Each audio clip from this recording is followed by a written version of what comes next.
2030 সালের মধ্যে সামুদ্রিক খাত থেকে $5 বিলিয়ন রপ্তানি আয়ের লক্ষ্যমাত্রা ঠিক করেছে সরকার।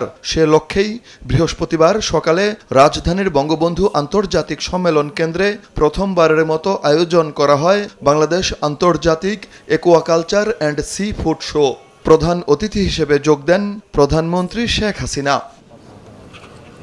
বক্তৃতায় প্রধানমন্ত্রী বলেন, সরকার গঠনের পর থেকেই মৎস্য সম্পদ ব্যবহারের মাধ্যমে আর্থসামাজিক উন্নয়নে কাজ হচ্ছে।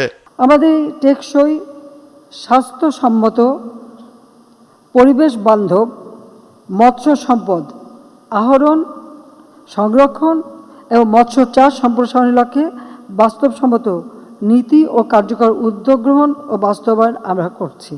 টেকসই উন্নয়ন লক্ষ্যমাত্রা পূরণে 2030 সালের মধ্যে 65 লাখ মেট্রিক টন মাছ উৎপাদন করতে হবে জানিয়ে সরকার প্রধান বলেন, গভীর সমুদ্র থেকে মৎস্য আহরণে বিদেশি বিনিয়োগ প্রয়োজন।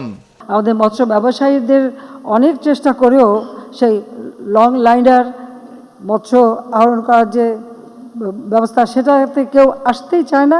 2-4 জন যারাও আসে তারা বোধহয় সেখানে অর্থ বিনিয়োগ করতে চায় না। এর জন্য আমাদের দরকার হচ্ছে বিদেশি বিনিয়োগ, এবং বিনিয়োগের ক্ষেত্রে আমরা অনেক বেশি সুবিধা দিয়ে থাকি। সেখানে যে কেউ বিনিয়োগ করতে পারেন, তার যে লভ্যাংশ খুব সহজে তারা সেটা নিয়ে যেতে পারেন। কাজে আমি দেশি বিদেশি বিনিয়োগকারী তাদের সবাইকে আহ্বান করব যে আপনারা আসেন, বাংলাদেশে বিনিয়োগ করেন, আর এই সম্পদটা আমাদের আরও কাজে লাগান।